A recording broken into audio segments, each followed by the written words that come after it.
I'd always watched the World Championships, and like you say, the greats that had come before me, Greg Foster, Colin Jackson, and the like, and it was like, wow, okay, so now I'm actually on the same stage that they performed on. In this particular race, um, Robert Foster, who was in lane one, we had run against each other a bunch of times, so I was kind of like, okay, I got to look out for him. The rest of the people, I was still trying to figure out who they were and how they performed here at Worlds. So one thing about being an athlete from the United States, it's like when you put that uniform on, it's a sense of pride and tradition. I wanted to carry that on. When you're the top seed, the first round didn't really take that much out of you because it was just about advancing to the next round. So that's what I did. Yeah, these guys, they took off. I remember Robert Foster was way, way, way, way out. And I just thought to myself, okay, don't panic. Just make sure you qualify. And then the second half of the race is like he just started coming back to me. And once it was over, I was like, whew, I made it. If I remember correctly, there was quite a few hours in between the first and second round. It was like the morning session and then the evening session. Yeah, so this was the first time I had run in front of a crowd this big. So for me, just that in and of itself was a big deal, and it added to the mystique of being at the World Championships.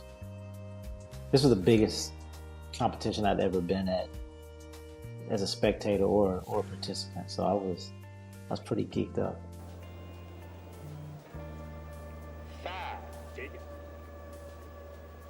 See, I didn't move. You see that? I was like, I'm not gonna move. So Johnson slow off the box really as Burroy there of Romania on his right. I felt so good in the middle of this race. Now coming clear. And it's the Cuban Bante that's coming through for second. And then bam, I almost fall. Yeah, I did. When it happened, I was like, oh my God, I didn't make it. I remember my coach, Coach Fry. He was upset because he believed it happened because I eased up at the end, and I was like, no, just my legs just gave out for some strange reason right there at the end of the race.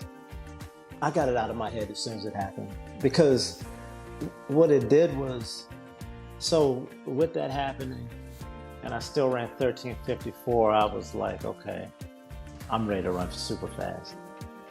I'm ready to run a personal best. I know that because I was on pace, probably run 13:0 at the time in the middle of the race. So I was like, okay. And at the time, my personal best was 13:16. So I knew that wasn't going to happen again. And I knew if I felt like this on that day, then the next day when we came back to run the semifinal, finally, I was gonna be good. When I was third, because I knew how the lane draw was, top two get random in the middle four lanes, third and fourth in each semifinal, he gets random in 1, 2, 7, or 8. So I was like, okay, hopefully I'm in 2 or 7. And with my luck, there's Emilio, good friend. But I knew, so I'm in lane 8, and I'm saying to myself, okay, this is not good that I'm out on the outside. I'm not in the middle where I can see everybody. And I look over, and I see the camera that goes down, and I go, that's what I'm going to use. Because I knew the camera stayed in front of whoever was first. So I said, you know what I'm going to do? I'm just going to chase the camera. If I chase the camera, then I'll win the seat. I remember when I crossed the line and looked at at the clock, I was expecting the time to be faster, and I said, "Uh-oh, I'm not feeling as good as I thought I was." So I was a little concerned at that, but I won my heat, which was important, because then I knew I'd be in the middle. I'd be in the middle of the track. Wind and weather, I don't worry about. I look at lane draw. What lane am I in? Who's on either side of me? So I thought this, like I would have preferred to be where Roger was, or let me say this: I would have preferred for I wanted to be next to Tony Jarrett, because all indoors that year, he and I were just going at it.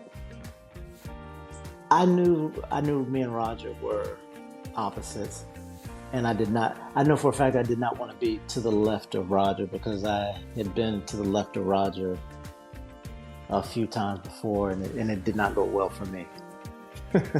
Yeah, he let me know that, hey, I'm bigger than you. Because I would cheat to the right and he would cheat to the left. So if he was to my right, me to his left, then I'd have to move over to the left a little bit and let him have his space. You know, and at the start, I'm going through all my checks lists, and it's like, okay, make sure you do A, make sure you do B, make sure you do C, make sure you do D. And then you have contingencies for, okay, what if this goes wrong? Okay, I'm going to do this. What if that goes wrong? Okay. What if they get out on you? Okay, just relax. What if you get out? Hey, relax. So, you know, for me, in my mind, it's like a million things are running through my mind at this moment before, because once they say to your marks, there's no turning back. So right here, I can see him in the corner of my eye, and I'm just like, come on, keep going, keep running. And so is Alan Johnson. Jarrett and Johnson, these two, Roger Kingdom between them. That's why I dove across the line the way I did. So crossing the finish line, I was pretty sure that I had won, but I had to go and look back at the board. That's why you see me when I cross the finish line, I immediately turn around and I'm looking back, because that's where the scoreboard is. And when I saw my name first, I'm like, okay, it's official. Everything, it's relief, it's pride, it's a great sense of accomplishment. And there's Coach Fry, the young Coach Fry and young Alan Johnson. So it's like that was something that we talked about. It's like the year before, we didn't know that this was possible, but then during this year indoors, I had a major breakthrough, and it was like all of a sudden going from entering the year as, hey, if we have a really good year, maybe we can make the U.S. team and try to make the final. Like, that'd be an outstanding year, and all of a sudden things just went better than expected. And then we look up and it's like, we can win the World Championships. I mean, it's because back then you would save your press clippings. You know, if you're in a foreign country and you get to the paper and you look in the sports, and it's, especially if your picture's there or if your name is mentioned, then you save it and you bring it back home, and it's supposed to go in your scrapbook. Where now the scrapbook is all electronic, and it's Twitter and it's Instagram and all this other stuff. But yeah, I read that kind of stuff, and it was brought up in some press conferences, but it was, at the time, I just used it as motivation. I look back on it now, and they're all fond memories. Like looking at this, I'm like, there were some people that, seeing Erick Bate, Dan Philibert, Kaiser, Kyle Vanderkite. It's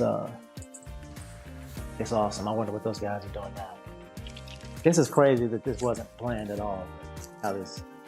We ended up talking about 95, and I just happened to have this. It was right in my garage, and a box on the top. I mean, it's nostalgic. I mean, I sit back and I look at this, and I've said, man, It was a fun time. Fun times. Sometimes I wish I could go. Sometimes it's like if I could invent a time machine and just go back and experience those moments. Yeah. But then it's about creating new moments also. But it's cool to go down memory lane.